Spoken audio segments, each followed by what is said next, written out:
All right, shalom, shalom, Mr. Brother Mawasar. brother.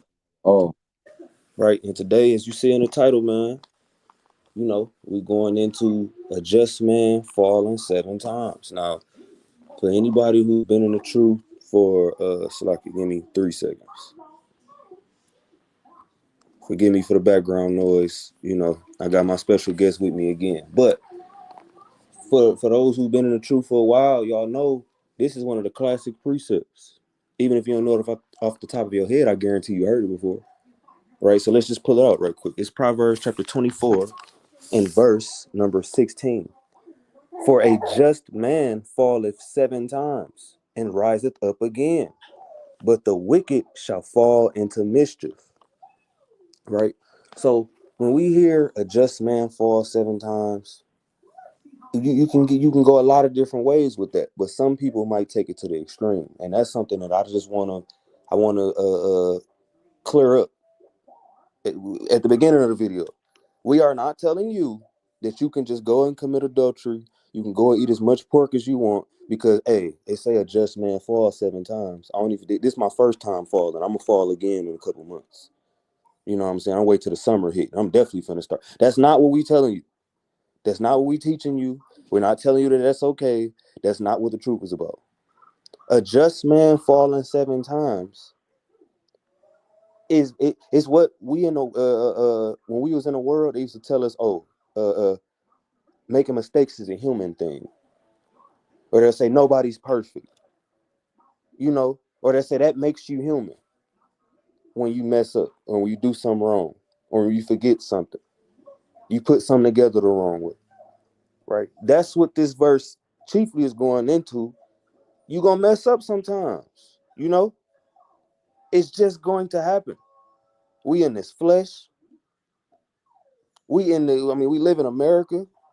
You literally, we live in a country where you are ostracized if you don't want to fall. We live in a place where you weird if you're not falling to the same things that everybody else is okay with falling to. You can have somebody at your plantation, and anybody who work at the plantation, you work around these older dudes, man. All they want to talk about is these eves. All they want to talk about is the women, and they want to get at all the young girls who coming in and working. And if you kind of tell them, hey man, I'm not too focused on these females in here, man. I'm just trying to get my check, kind of go home, take care of my family. Hey, you gonna get all kind of insults, and you think you better than this, and who dude think he is, and they ain't gonna want to kick it with you no more. They ain't gonna want to eat lunch with you at the lunch table no more during lunch break at work. You feel what I'm saying? They're not gonna want to help you a little extra with your extra work that you had that they used to help you with, because you ain't that cool dude no more. And honestly, that can cause a lot of just men to fall. When you the only one, just imagine you the only one by yourself for 8 hours. Ain't nobody else at your job righteous, bro. I won't even speak on some of the things I've seen at my plantation that was so far away from the Most High. It's not even funny. Some of the rainbow things that I've seen and heard. You feel what I'm saying? Some of the adulterous conversations that I've heard. I've had adulteresses try to come at me. So when he said just man falls 7 times, I just had to clear that up. It's not telling you that you get to just do whatever you want. It's telling you, hey, guess what? You a human being, you a man, you a woman, you're a child. You're going to mess up eventually. But let's go back to the verse, and then you got it. Proverbs chapter 24 and verse number 16. For a just man falleth 7 times. And usually they just stop right there. They just stop right there. Oh, yeah, you see a just man fall 7 times. But we got to keep reading. It says, and riseth up again. You don't just stay there. When you got it. I don't even want to get too deep in it. I'll go for 20 minutes. You got it. gone, right? I mean, hey, the brother speaking, that don't mean you can just go off, man. Israel like to use the scriptures as a leeway to do things, for their own lust and whatever. But that scriptures like the brother was saying, it's telling you that, you're a human being. We in the flesh. We subject to sin. Your flesh war against your spirit, man. And Yahweh said it himself. This is why you have to pray that, ye enter not into temptation. Right? I'm going to get Romans chapter 7, verse 14. It says, for we know that the law is spiritual, but I am carnal, sold under sin. We're sold under sin, man. Our tabernacles in these, our spirits in these fleshly tabernacles, we prisoners, man. We're prisoners in this body. So the things that we don't want to do, we do it. The things that we do want to do, the flesh try to allow us not to do it. Right? As Paul was speaking about in this same chapter, right? Verse 15, it says, for that which I do, I allow not. For what I would that do I not, but what I hate, that do I.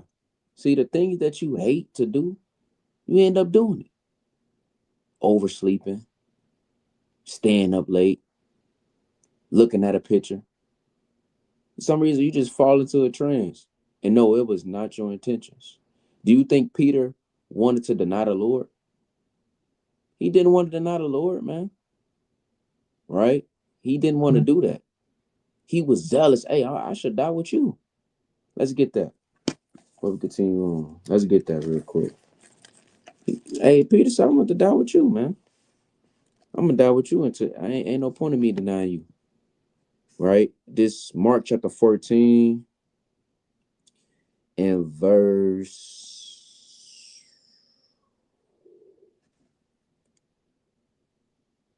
which one I want? Right? Let me get what he said.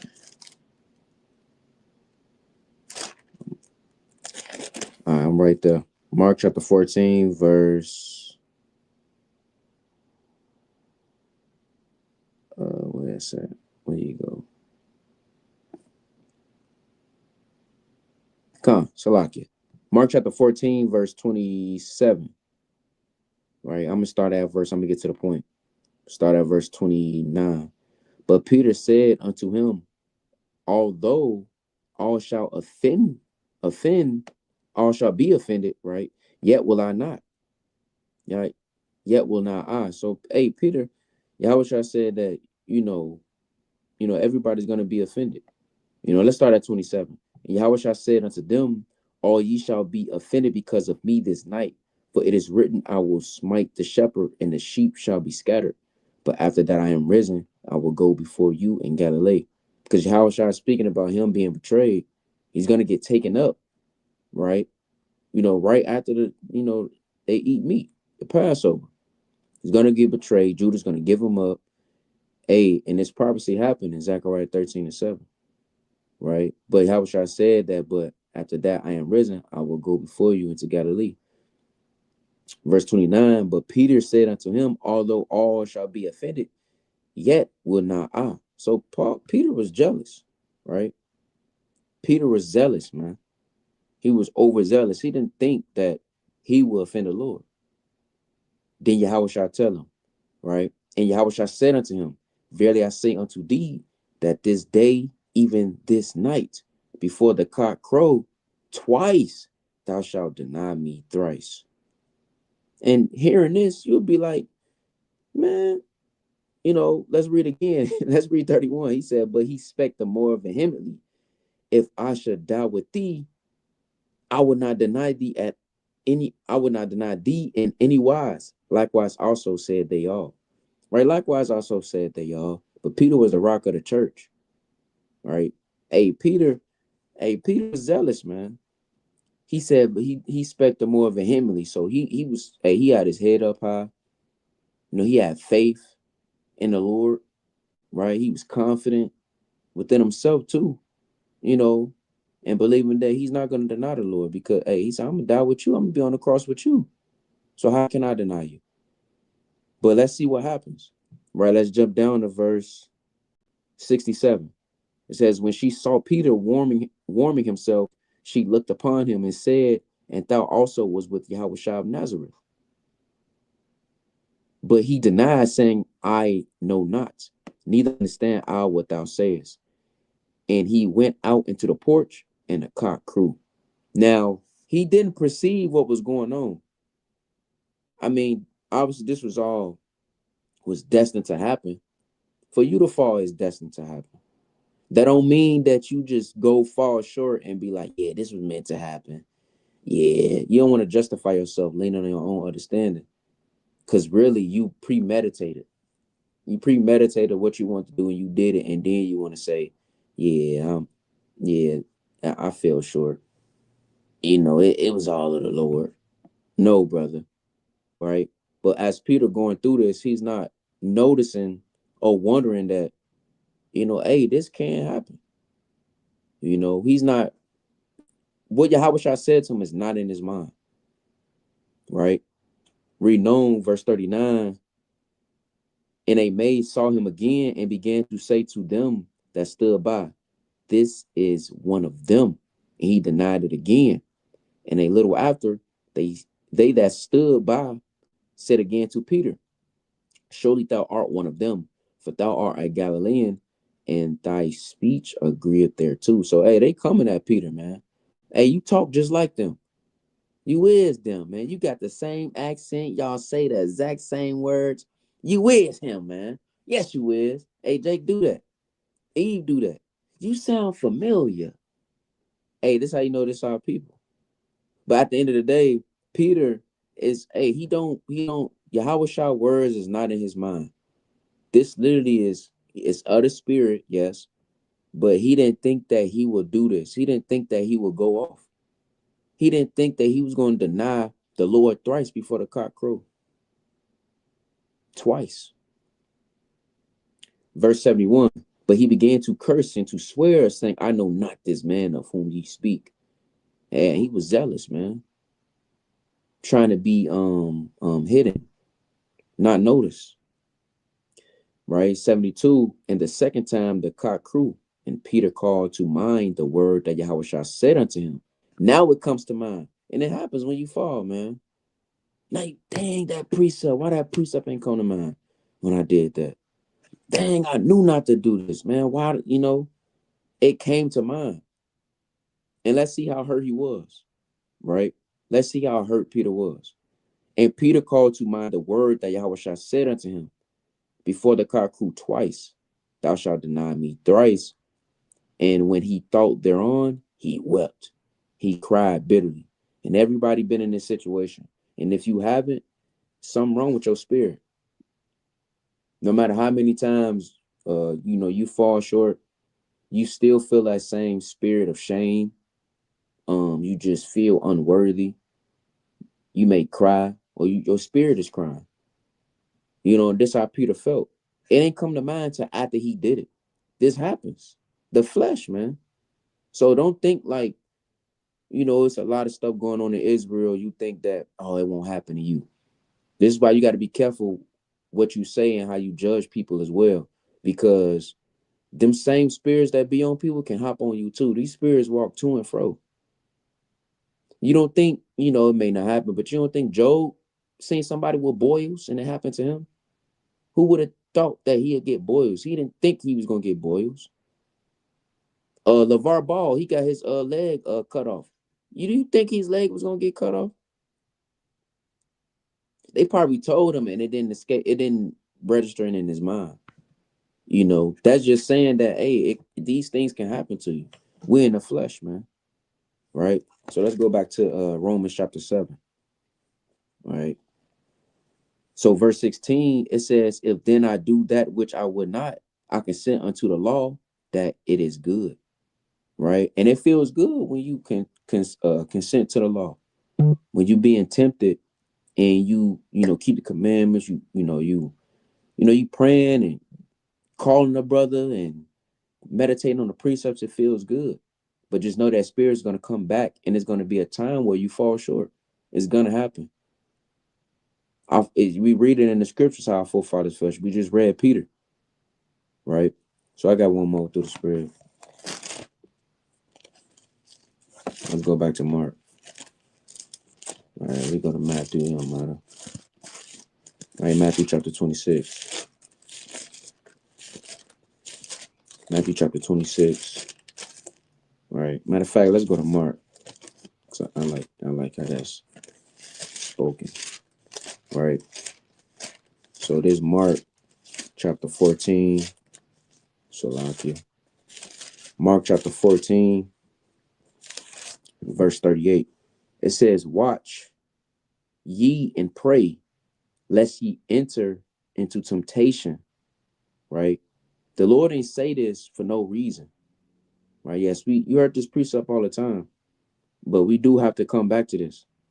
Right? It says, "Pray lest ye enter into temptation." Watch and pray. Right? Watch the people that got spirits on them, realizing that it can happen to you. And you should pray that you don't fall into that. This is why this is why we call on the Lord, so we don't fall into these things. This is why Yahweh said it to himself. And realizing that you can fall, right? The spirit is ready. The spirit is ready. Peter's spirit was ready, man. His spirit was ready to die for the Lord, right? But the flesh is weak. And when that time was come, his flesh overtook him. It was bound to happen, but his flesh overtook him, man. He said, "Oh, no, no, no." He swore with an oath, right? He lied and said, "I don't sound like no Galilean. I don't know what you talking about." Knowing he sound, just like him, But hey, this is why the Lord said, "Watch ye and pray, lest ye enter into temptation." Right? But you gotta. And the brother bringing it out, man. Look, it's not a lot of times, and this is something I notice when we out on the highways and byways, or even when we on these videos. A lot of times, people think just because we are the ones who, set up the camera and we got the Bible in our hands and we know where to go, depending on what the topic is, that we can't fall to these same things, like the brother said, that other people fail to. Listen, there's nothing new under the sun. Any spirit that we fall to, and not just me and the brothers from our wall, but I'm talking about all of us that's present right here in this video. Whether you're watching right now or you're watching later, man, look, that same spirit that fell on Aaron to make him make that golden calf, that can fall on anybody. You feel what I'm saying? That same spirit of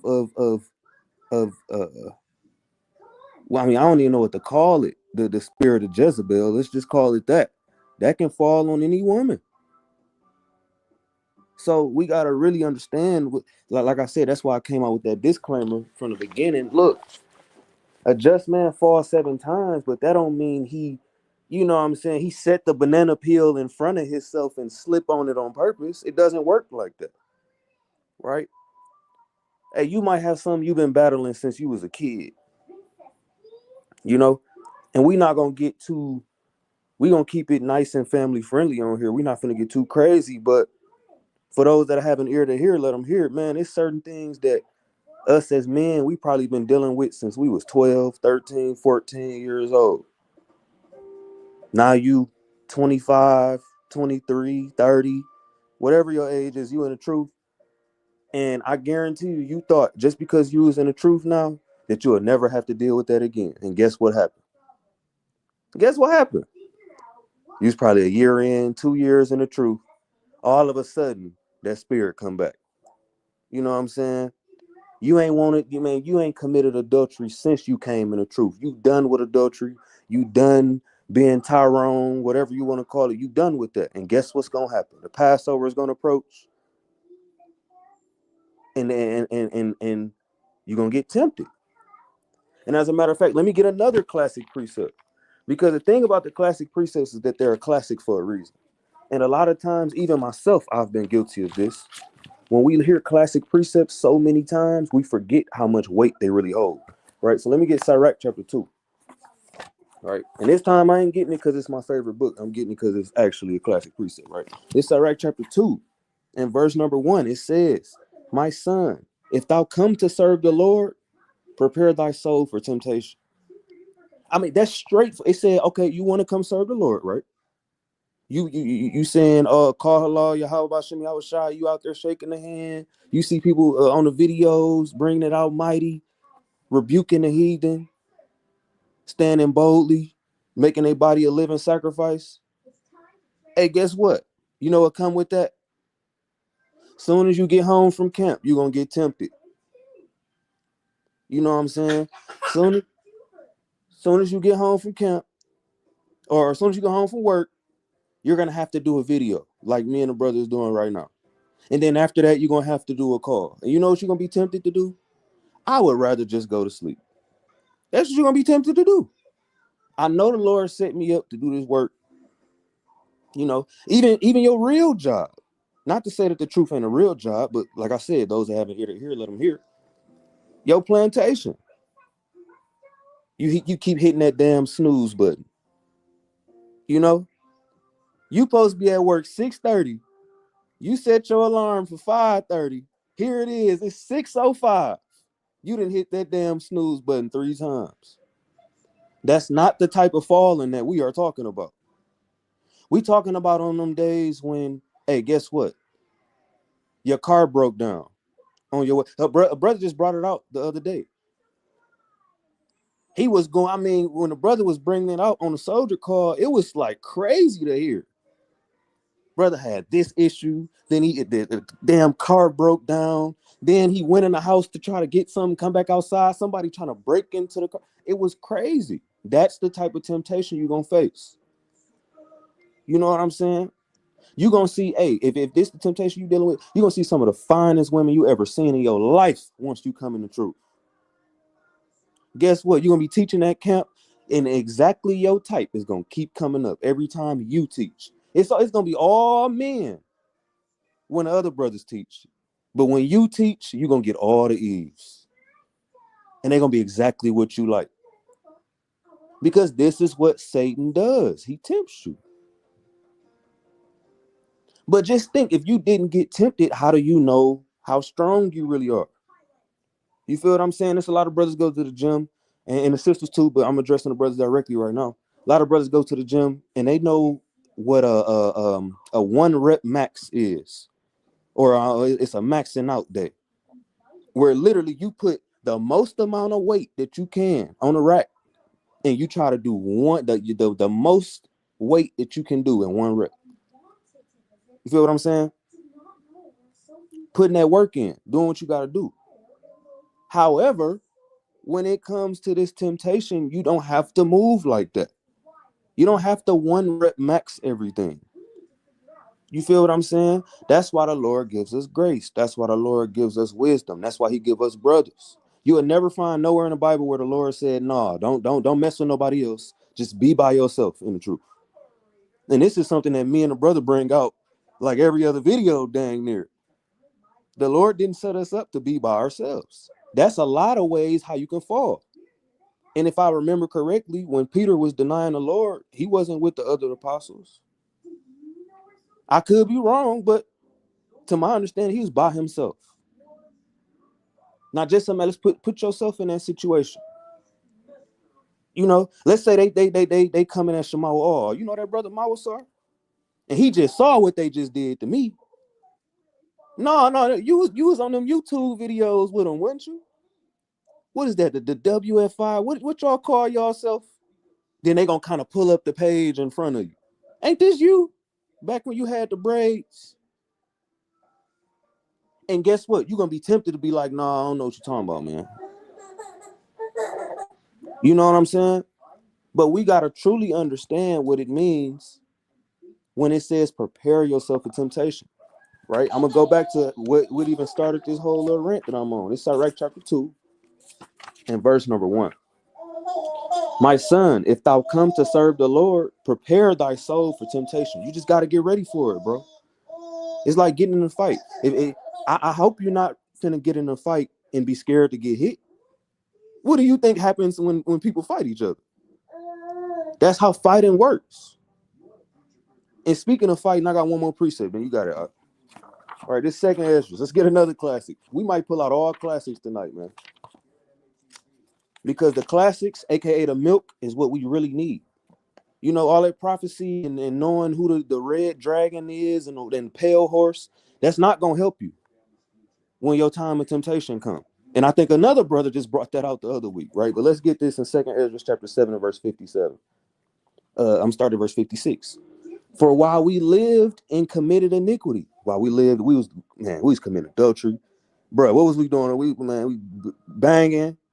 I mean, I don't even want to speak on some of the stuff we probably was doing in the world. While we was doing that, we didn't think about, dang, am I gonna have to answer for this one day?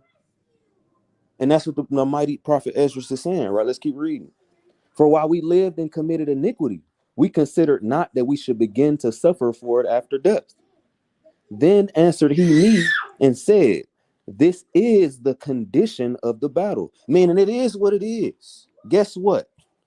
You gonna have to fight. And you know what happens in fights? People get hit. And if anybody who's ever been hit in the face, been punched anywhere, I've never heard nobody say, oh my God, that felt so good. Please punch me again. That's not how fighting works. However, the Lord said, this is the condition of the battle which man that is born upon the earth shall fight. The word shall means it's going to happen. It didn't say maybe. It didn't say a few of y'all, which a man shall fight. I know I said that was my last precept. I got one last one that's connected to that. So, right, this is Sirach chapter 40 and verse 1. All right, let's get this. Sirach chapter 40 and verse 1. It says, great travail is created for every man, and an heavy yoke is upon the sons of Adam from the day that they go out of their mother's womb to the day that they return to the mother of all things. Hey, the Bible literally just said your life gonna be hard from beginning to end, bro. It's going to be difficult. Hey, Tobit went blind in his 50s. Can you imagine losing your eyesight? You already old. You're in your 50s. And you lose your eyesight for I ain't gonna spoil it for people who haven't read Tobit, but you lose your eyesight, man. You feel what I'm saying? Hey, Moses was 80 years old when the Lord called him to come put in some work for him. 80, right? Can you imagine being an 80-year-old man having to deal with all that stuff that you read about Moses having to deal with?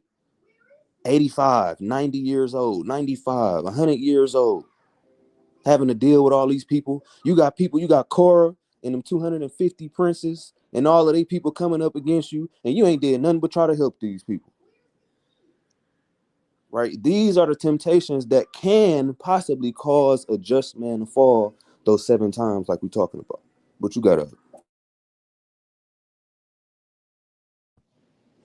Yeah, hey, that's Sirach 41. Man, that's Sirach 41 mighty, man. But like the brother was saying, hey, your time's gonna be hard, man. Right? Because of what Adam did. That seed is bearing in us, man. So yes, you may have a time where you on fire, because you ain't on fire 24/7. Don't think you on fire. If anybody on fire 24/7, they might as well be Enoch. Just go ahead, get off earth, be in the third heavens. Might as well be Elijah or something. Yeah, Elijah, you damn Enos, Seth, you somebody, because thinking you on fire 24/7. Right. So hey, that seed is bearing in us ever since Adam went off, especially Eve. Right. And Eve, the weaker vessel. So just imagine how many spirits can dwell in Eve, just on the fact that, they the weaker vessel. And then us and Jake in the world got so many spirits, but you see how we handle it, which is madness. But let's go to 2nd Ezra chapter 3, verse 20. It says, this is my favorite precept. It says, and yet tookest thou not away from them a wicked heart. Right? Hey, so the Lord never took this wicked heart out of us. Why? That thy law might bring forth fruit in them. Right? For the first Adam, bearing a wicked heart, transgressed and was overcome. So the Lord had a seed in Adam. a wicked seed in Adam, right? And it ended up happening, right? He eating the fruit right after Eve. And ever since, us dwelling in his flesh, sold under sin, it's gonna be a time where you're gonna go off. You're gonna fall short and repeat. This don't mean you could justify just going off because you premeditated. You already knew you was gonna get down with the get down and then say, I fell short. You really willfully sinning. Right. Let's go to that's crazy you had brought out second Edris 7. Because I'm gonna go back to that, but I'm gonna jump up to verse 46. Right, second Edris chapter 7, verse 46. It says, I answered then and said, this is my first and last saying, right? That it had been better not to have given the earth unto Adam, or else when it was given him to have restrained him from sinning. So Ezra's, you know, Ezra, he talking to the aim, to the Most High, and he's like, all right, look, man, I want everything to happen all at once. You know, basically like I wish Adam didn't go off. You should have given him the whole earth if you knew he was gonna go off. I mean, that's what he's saying, through the spirit. It says, for what profit is it for men now in this present time to live in heaviness? Like what the brother would bring it out in Sirach 41. Because we're gonna live in heaviness from the beginning to the end. This all through Adam and Eve. This is all through Adam, right? It says, and after death to look for punishment. O thou Adam, what hast thou done? For though it was thou that sinned, thou art not fallen alone. Why is he not falling alone? You know, this is why, brothers got to hold themselves integrity, because whatever you do, the whole congregation can feel it. Your whole family can feel it. Your seed line can feel it. Like Jeroboam, him going off, his whole seed line been cast away because of him, right? But it says, thou art not fallen alone, but we all that come of thee. And through that, hey, it's times we gonna fall, man. Paul said it. He do things that he don't want to do, end up doing it. You like brother was saying, you damn keep hitting the snooze button. That's not falling short. Hey, it's times when I want to wake up early. I had alarms, and I slept through the alarms, man. Did I want to do that? No, I did not. I was so eager to get up, yeah, do the work a little, boom, boom, boom. Next thing you know, I was KO, man. Damn sleep demon. You knocked out. Not saying that's a way of falling short, but in your mind, you may feel as though because you told yourself, I'm gonna wake up in the morning, I'm gonna do this for the Lord, and you overslept, you know. And just like the brother was saying too, right? I'm gonna go to another precept. I'm gonna go back to Romans. Just like the brother was saying, you're gonna get tempted so much. Everything happens, everything that happens to you don't happen to another brother. And the brother was saying, you getting all man teaching. The other brothers getting all man teaching, but you getting all Eves. That's to your liking. And you low key, you teaching, you in the spirit, you boom, boom, but in your mind, you like, bro, something ain't right. What is going on? Because you was paying attention, right? Then while you teach, you got one Eve just eyeballing you, right? Giving you them eyes. Brothers know what I'm talking about. They do that. And you like, this not right. It's all it is just Satan. It's spirits, man. It's trying to get you to fall, to seduce you, right? So like, let's go back to Romans though. Yeah, so hey man, you gonna fall short, man. But that don't mean you just give it up. Just throw in the towel. Don't let your sins weigh you down, right? So like, yeah, let's go to back to Romans chapter 7, right? Romans chapter 7 and verse 17. It says, now then it is no more I that do it, but sin that dwelleth in me. Because your spirit is not what that wants to do it. It's your flesh. Your flesh desire things of the world. Your flesh desires sleep, intercourse, sexual intercourse, all things that's wicked. Especially if you've been in the world for a long time, your flesh still desires those things, right? That's why Paul said, "Now then, it is no more I that do it, but sin that dwelleth in me." And you got to examine yourself to the people that say they fall short, because is it that sin that dwelleth in you, or is it really your spirit though that wants to do those type of things, right? But it's gonna hit up. You hit up brothers, sisters, hit up sisters, say this and this and that. But did you want it? Did you want it to do that? Was this meditated in your mind for you to just do what you want to do and you say you fall short? Or is it that, hey, the flesh overtook you? This is why you have to always meditate in the Lord. This is why the Lord said, cleave unto him, right? Verse 18, for I know that in me, that is my flesh, dwelleth no good thing, right? Your flesh dwelleth no good thing, right? But hey, if you out here saying that you fall short, but you really meditating on things that you want to do of this world, are you ready to go crazy after the Shabbat? You ready to do things before the Shabbat? I mean, you just ready to freak off. Then that means that that's who you are. Nothing dwells in you good whatsoever, because that's what you want to do. That's your spirit. That's how you move, right? It reads, for to will is present with me, but how to perform that which is good, I find not. Right. So I'm gonna jump down to verse what I want. Verse 24, this fire.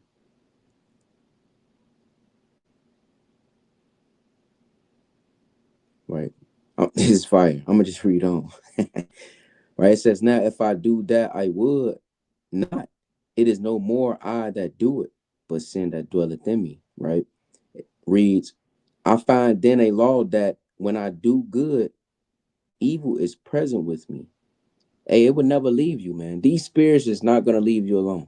Your flesh is not gonna leave you alone. Soon as after you get off a fast, that spirit right back on you. It comes right back. Your flesh ready. Your flesh be timing everything that you're gonna do. These spirits time everything what you're gonna do. It says, Paul said, I find then a law that Salakia, I find then a law that when I would do good, evil is present with me. It's right on your shoulder, man. It's right behind you, sitting next to you, ready for you to get off that fast. Right? It says, verse 22, for I delight in the law of God after the inward man. Right? Verse 24. Right, no, verse 23. I got to read that. But I see another law in my members, warring against the law of my mind and bringing me into captivity to the law of sin, which is in my members. This is in your members, man. This is why we fast. This is why we pray. This is why we meditate. Because he said, but I see another law in my members, warring against the law of my mind and bringing me into captivity, the law of sin, right? To the law of sin, which is in my members, man. So these things is in your members. That seed is in your members. And like the famous saying I like to say, Satan plants seeds in your mind to have you to water it. So if you're not taking heed to it, he's going to continue to do that. So you do it. He's going to continue to seduce you, right? Give you good land, show you the good land, tell you what type of fruit it is, right? Tell you it's going to go strong. It's gonna feed your kids and plant it. And it's up to you to have discernment, to not take heed to it, and to know yourself not to take heed to it, right? Verse 24, O rich man that I am, who shall deliver me from the body of this death? Hey, we're miserable, man, right? We're miserable people because, Yahushua is not back yet. You got Israel going off, just all type of madness, man, right? Just all type of madness. You know, We miserable just because we dwell in these bodies. We have to strive to be perfect. And people like to use that as an excuse. We ain't perfect. We can't. Do that mean not? Because the Lord commanded us to be. Right? But you got to. And that's exactly right. The Lord commanded us to be perfect. Now, when you go into it, right, it's not the same definition that Esau give us, where it's 100% absolutely no mistakes made. Because if you don't make no mistakes, you can't make no improvement, and that just kind of goes against the Bible, right? Like when the Lord, let's get what the Lord said. This is Matthew chapter 9, right? We prove all things here at WFI. It's Matthew chapter 9 and verse 12. But when Yahweh Shai heard that, let's start at verse 11, just to get the context. Verse 10. And it came to pass, it's Matthew chapter 9 and verse 10. And it came to pass, as Yahweh Shai sat at meat in the house, behold, many publicans and sinners came and sat down with him and his disciples. And when the Pharisees saw it, they said unto his disciples, why eateth your master with publicans and sinners? But when Yahweh Shai heard that, he said unto them, they that be whole need not a physician, but they that are sick. Right? You don't go to the doctor. You don't go. Let me say you don't go to the emergency room because your damn nose is running. That's not how that works. However, if you just fell off of a balcony and snapped your ankle halfway off your leg, that's a great reason to go to the emergency room. And that's who the Lord came for. He came for those who spiritually have a broken ankle that needs to be healed. Or it may be the brokenhearted. He came to bind up the brokenhearted. Brothers know that. You feel what I'm saying? So when it comes to the Lord dealing with us, Yahweh Shai, who the world calls Jesus, he didn't come for the people who already got it figured out. He said that himself. He didn't come for the people who, you know what I'm saying, they kept the laws, statutes, and commandments perfectly their entire life. The fruits of the spirit, everything. He didn't come for them. He came for those like us who come from the world. You know, the wild beasts that we used to be, in whatever way that we used to be a wild beast. Right? So when it comes down to that, you got to truly understand that he didn't come for the people who already got it figured out. He came for you who still sitting there and praying for things to get better. You know, yeah, like the brothers bringing out with Paul. Hey, you try to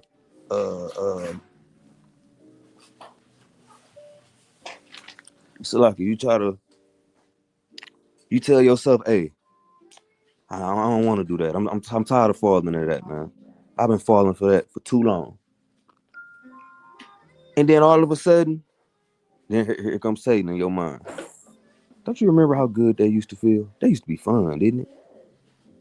Remember you used to kick it with bro. You and bro used to kick it, man. Come on now. Remember that old spot?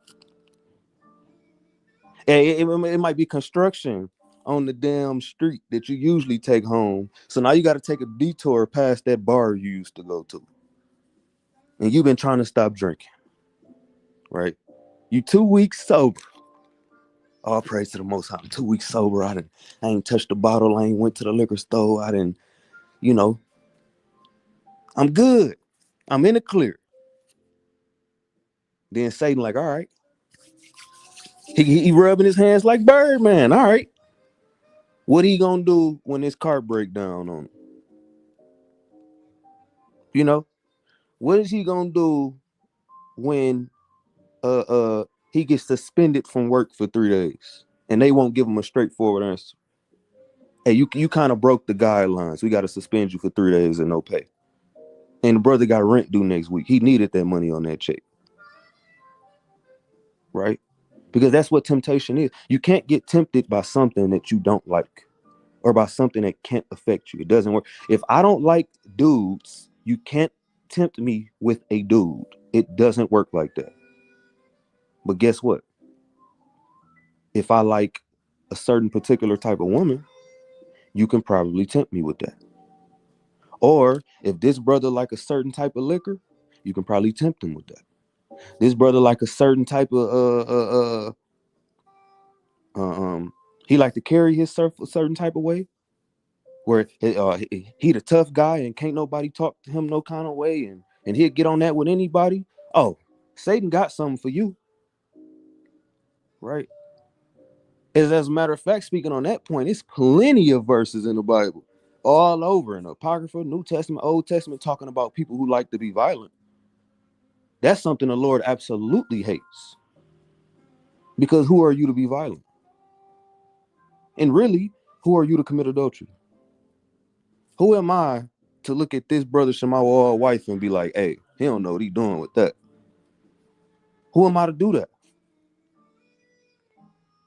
But Satan is not going to tell you that. He ain't going to say, hey, you know that God you serve, he don't like when you do that, man. Stop that. Satan is not finna come sit next. Hey, man. Put the bottle down, bro. Don't you see what it's doing to you? This your fourth pint today. You 4 pints deep into the liquor. Just stop. You think Satan gonna tell you that? So we gotta really, really sit back and think about what is temptation. Let me get a precept right quick.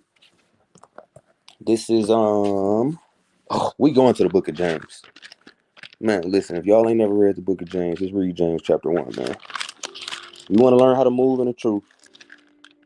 I'm talking about, and even for those who aren't weaned off the milk, James chapter 1, I promise you, it's even for you, right? It's James chapter 1. It's verse number what verse is this? Verse number 13. Let no man say when he is tempted, I am tempted of God. For God cannot be tempted with evil, neither tempted he any man. And here's the point, verse 14. But every man is tempted, meaning that anytime any man is tempted, it's for this reason.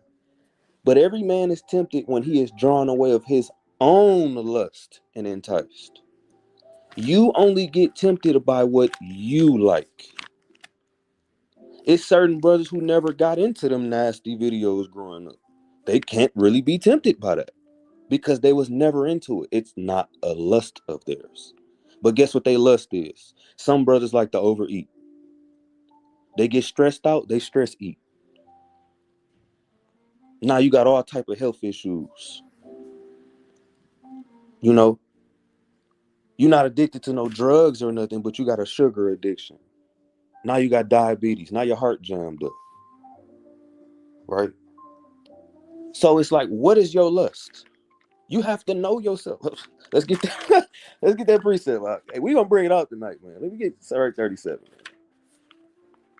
It's Sirach chapter 37 and verse 27, man.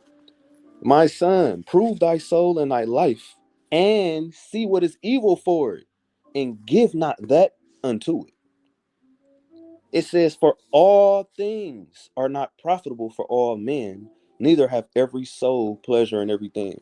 Hey, look, I don't get into personal business on camera or in person, right? But and I'm not going to right now. But it's certain things this brother Shemawa absolutely refuses. It's certain conversations he refuses to engage in, right? And the brothers that know him know that because he doesn't have the same pleasure in the things that maybe I might have. I might be comfortable speaking about something that's not necessarily unrighteous, but it's worldly though. But for example, and it's not an example of the brother, but just for example of something that could be in this category I'm talking about. It's certain brothers who don't want to speak on women at all. Even if it's not an off, you could be talking about how, hey, yeah, man, our women could be so this. You could be trying to speak, and it's certain brothers, they don't want to have that conversation about no woman. It's certain brothers, they don't want to have conversations about, back in the world and where they came from and where they grew up. They don't want to talk about it. They don't want to have a conversation. And you have to understand whether or not that's you. Otherwise, your lust is going to cause you to be tempted.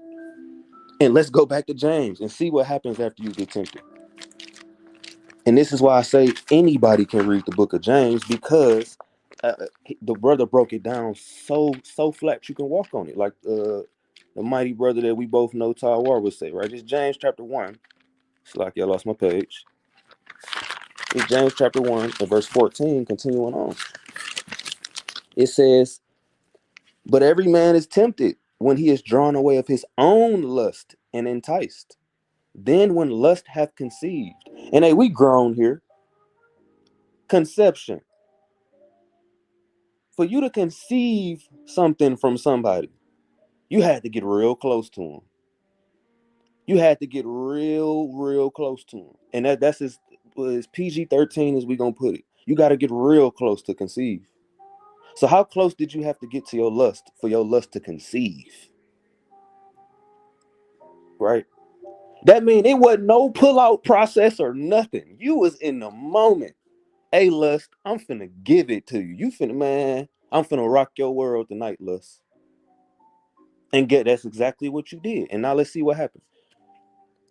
Then when lust hath conceived, it bringeth forth sin. Now that you done got lust pregnant,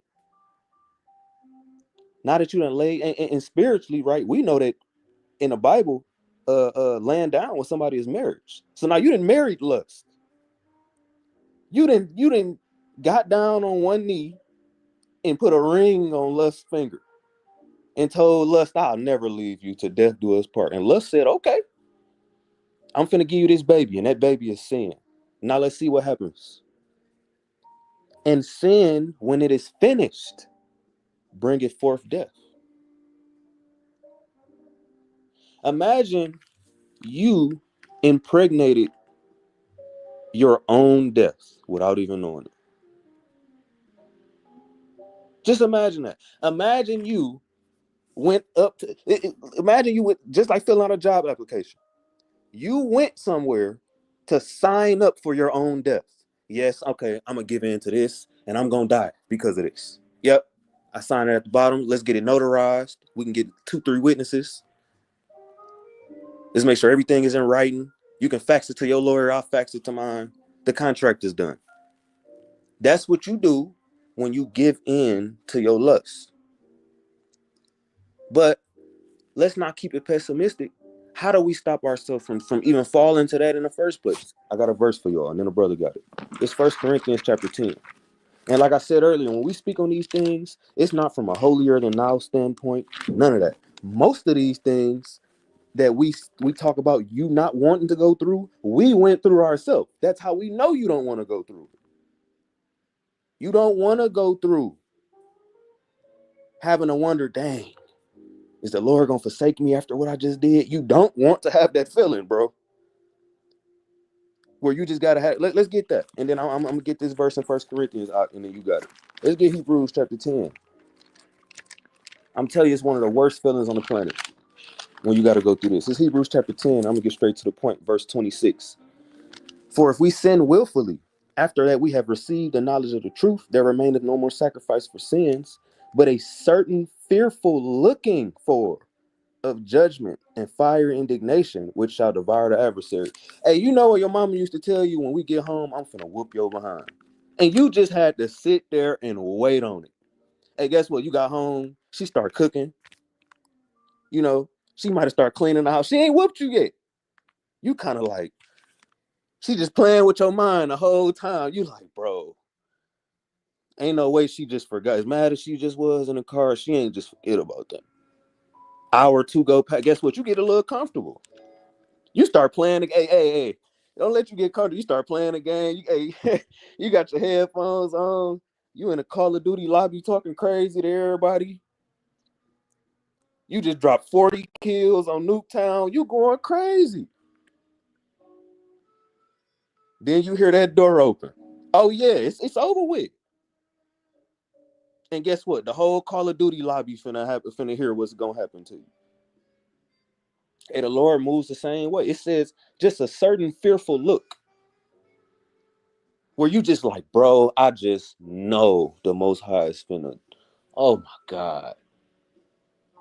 It's to the point you got to tell on yourself, like, Lord, I know I just messed up. Please, just listen. I'm gonna be honest. I'm gonna be humble. I didn't pray this prayer many times. Recently, as a matter of fact, Lord, listen. I know I disappointed you. Please don't put your hands on me. Because listen, when the Lord put his hands on you, it's way different than me putting my hands on you. You see, when the Lord put his hands on you, he put all black people in slavery. You ever watch the slave movie and you get to see the types of things that happen to slaves? That's what happens when the Most High put his hands on you. You know, hey, the other day, it was today, and I'm gonna still get that last verse, and then you got it. I ain't forget. Today, I was reading. I watched the news. I don't watch the news. I pay attention to the news online. My local news in my city, Milwaukee. Hey, it's a woman. It was a story. Long story short, man. This Jake, 20 years old. He get a call from one of his guys. Hey, it's a suspicious car in front of my house. Now, mind you, this dude stay across the street from a club, a very popular club, as a matter of fact. So his guy pulled up. He walk up to the car. They shoot the car up 20 times. They killed this woman. She was a mother of I believe 2 children, 33 years old, and injured whoever else was in the car. And they got caught the next day. This happened yesterday. I think they got caught today. Was that worth it? You know, just imagine that. You let this one phone call, you let your lust conceive and bring forth death. That's what you did. Your lust, you trigger happy. Like I said, the Lord, when it comes to people who violent, the Lord, the Most High does not like that. So, like I said earlier, how do we avoid these things? Right? How do we make sure? Hey, I need to at least put up a good fight. Let's go to 1 Corinthians chapter 10 and verse 13, and then you gotta. It's 1 Corinthians chapter 10 verse 13. It says, "There hath no temptation, not one temptation, taken you, but such as is common to man." Meaning, whatever you going through, that's normal. That doesn't mean that it makes you weak because you're going through it. It just means you shouldn't feel like, why is this only happening to me? You shouldn't feel like, woe is me, the world hates me. Hey, guess what? You think you're the only one dealing with a nasty video demon? You think you're the only one dealing with a hating your brother demon? You're the only one dealing with a wicked wife? You think you're the only one dealing with disobedient children? You think you're the only one who dealing with that sleep demon that the brother was talking about? Every time you get ready to read, all of a sudden your body want to go to sleep now. Every time you get ready to read, all of a sudden your kids want to play now. Every time you want to read, all of a sudden your wife want to sit down and have some us time. You think you're the only one? No. Let's keep reading. It says, "There have no temptation taken you but such as common to man. But God is faithful, who will not suffer you to be tempted above that ye are able." And that's the point right there. Whatever temptation that I go through, the Lord is never going to give me more than I can actually handle. Which means that any temptation that we get, you are strong enough to beat it. Because this verse says the Lord is not going to give you something that you're not strong enough to beat. And that should give you the confidence. That's the coach and anybody who watch boxing. That's your trainer in the corner saying, "Hey man, he didn't hit you with his hardest shot, and you didn't even flinch.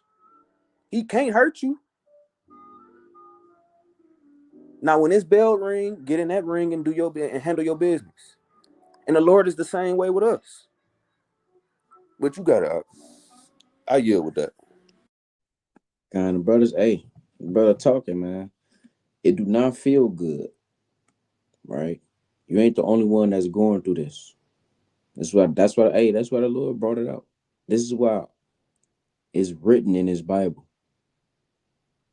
You know, this is why you have to continue to meditate upon it. You probably knew that precept, but for some reason it escaped your mind, and it's been brought out again. Right. So you don't want to feel that. You fall short, and you just feel dirty, nasty. You just feel sick, right? But hey, let's see, um, you know, how the Lord feels about a man that actually get backs up, right? So this Psalm chapter 37, verse 23, it says, "The steps of a good man are ordered by the Lord, and he delighteth in his way. Though he fall, he shall not be utterly cast down." It says the steps of a good man, because the steps of a good man always get back up, though. The steps of a good man always get back up. he traces his steps to see like how he fell. Oh, I feel like this. Dang, I tripped on that crack. I can't do it no more. You got people that don't even trace their steps. They fall short to a spirit and just be like, man, I wasn't supposed to do that. Yeah, but what made you do that though? What is it? Is it you because you keep meditating on it? Is you entertaining it? Is you just keep pushing, poking it, you tempting that spirit, so called, right? Like you have to trace your steps. It says, though he fall, he should not be utterly cast down. Because as you get yourself back up, you repent, you meditate in the word and you getting counsel. It says, for the Lord holdeth him up with his hand. The Lord sees that. The Lord already know who do things willfully and who doesn't. Everything is already, predestinated. Things are written. The Lord already know who you are as a man or woman and child. So, to the women out there that premeditate things and do stuff, right? And you say you fall short, the Lord knows you didn't. Right? Brothers who do that, the Lord knows, man. Right? But hey, but all to the people that, that's sincere in its truth, you know, hey, the Lord is telling you these things are not common.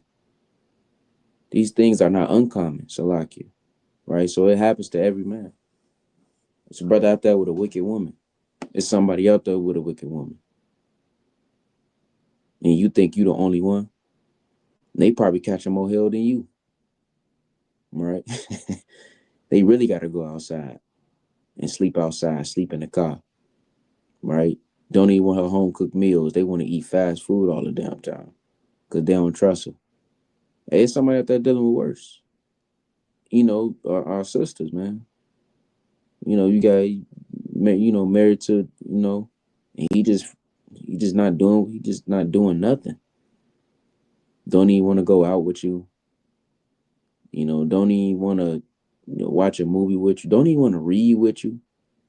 He keeps, I gotta do the work of the Lord, bro. Doing the work of the Lord is why you can't do that with your rib. A lot of things just off with that man. It's another sister dealing with that too, right? So I gotta one more precept real quick, because David he fell short, man. I mean, David committed adultery, as we all know, right? Moses, let's go to Moses, right? Let's go to Moses, man. That's crazy. I was gonna bring that earlier out and I forgot. That is crazy. All Literally had it my finger on the precept earlier. right, let's go to Moses, right? Numbers chapter 20, because this the time when Moses went off. He literally went off that one time. Moses didn't think he was gonna do that. The Lord told him to do something and he didn't do it. But he was so upset and aggravated. Hey, this can happen to Jake, man. Your rib just keep bugging and bugging and bugging.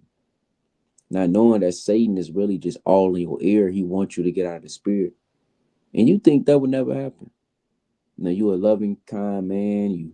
You got nice discernment the Lord gave you. You deal with her according to knowledge. But there's gonna be a time where you know, may just be, hey man, you know what I'm saying, get ruffled up a little bit and end up happening. Right. So this Numbers chapter 20 and verse 7. It says, the Lord spake unto Moses, saying, take the rod and gather thou the assembly together, thou and Aaron thy brother, and speak, yea, unto the rock before their eyes, and it shall give forth its water, and thou shalt bring forth to them water out of the rock. So shalt thou give the congregation and their beasts drink. Right? So he said, speak ye unto the rock before their eyes, and it shall give forth his water, and thou shalt bring forth to them water out of the rock.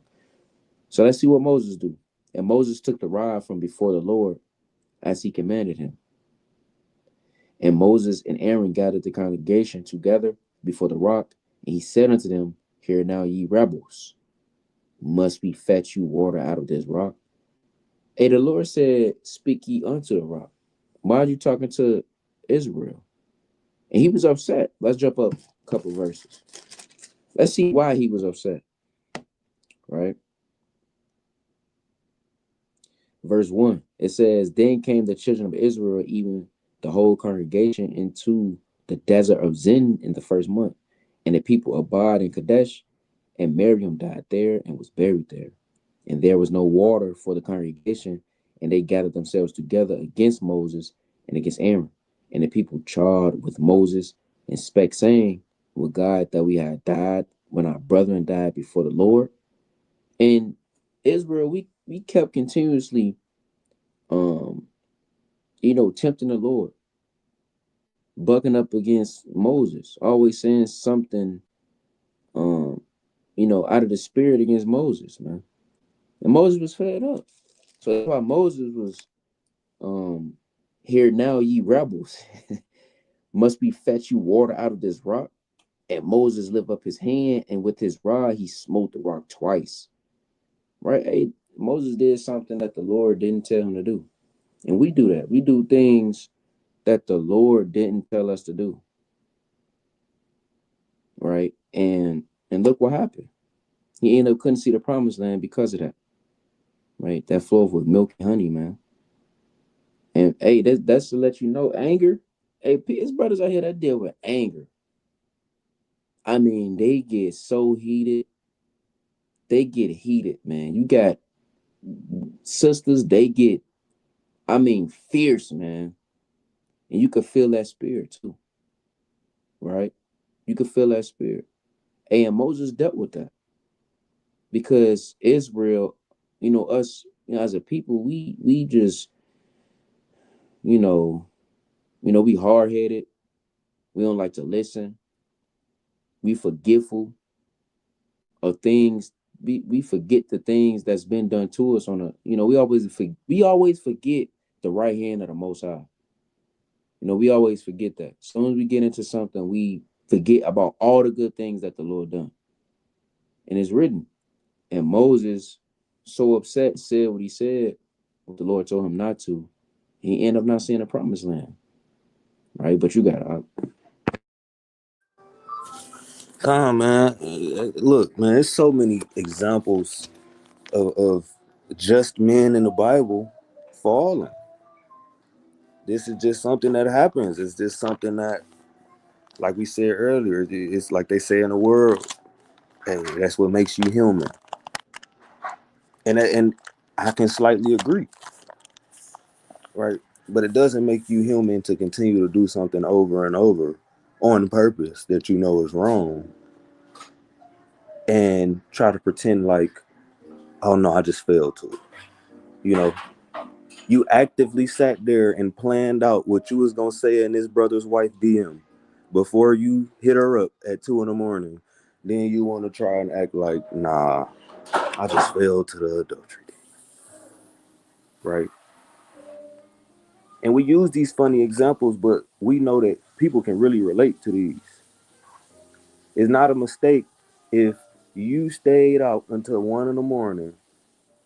with this dude having drinks with him while your husband was at home blowing your phone up, trying to figure out where you was at. You was at this other dude's house. And you think he don't know about it, right? Because you don't know the Lord. You think that, he actually believes that you at your homegirl house and y'all studying for the college exams coming out. You believe that he actually believes that lie that you told him, right? But we gotta really understand, man. Look, when it comes to just men falling, don't forget that it said they got back up. They didn't just fall and stay down. They said it in the world. Fall down 9 times, get up 10. They say that all the time. Hey, I didn't fail.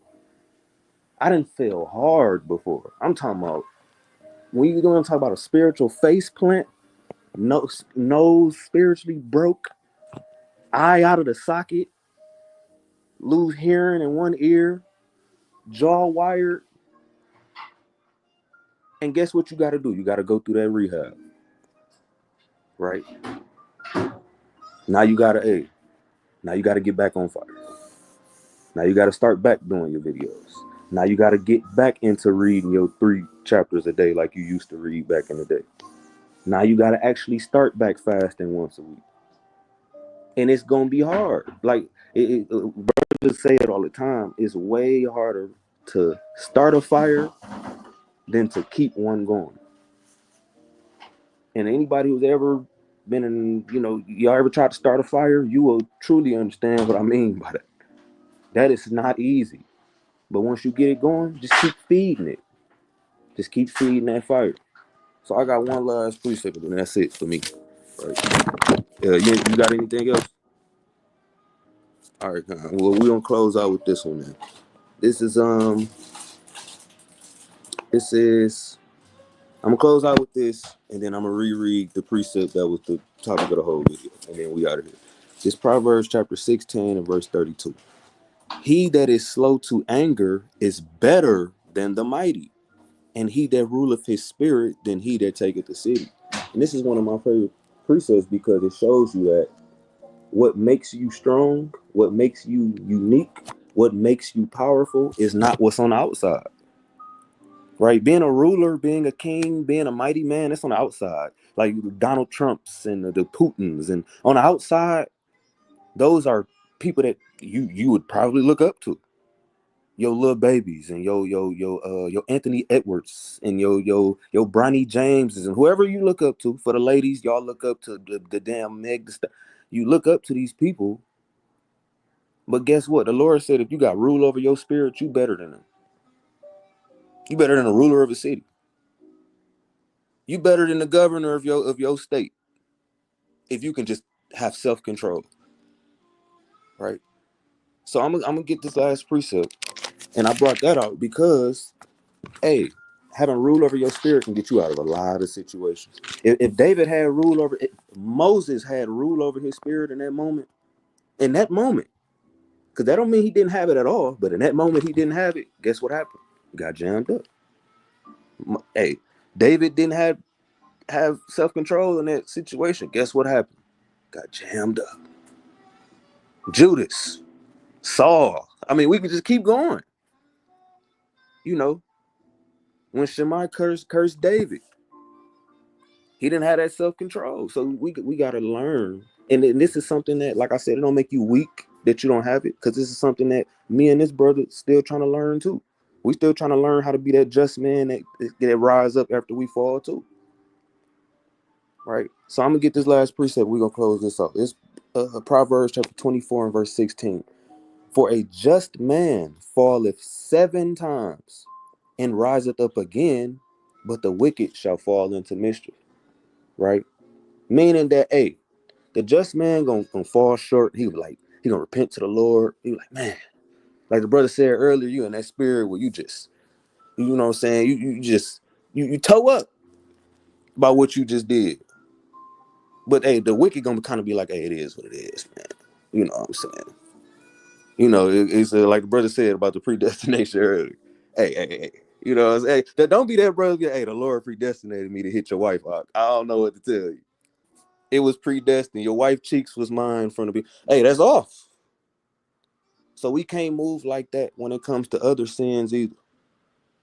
When it comes to lying, when it comes to stealing, when it comes to bearing false witness, when it comes to breaking the Sabbath, when it comes to reviling or cursing the rulers of your people. Because that's something that we just saw a lot of with these camp situations. Hey, don't forget that these people going through these situations that the Most High is exposing them for are still rulers of our people. And if you curse or revile those people, you going off.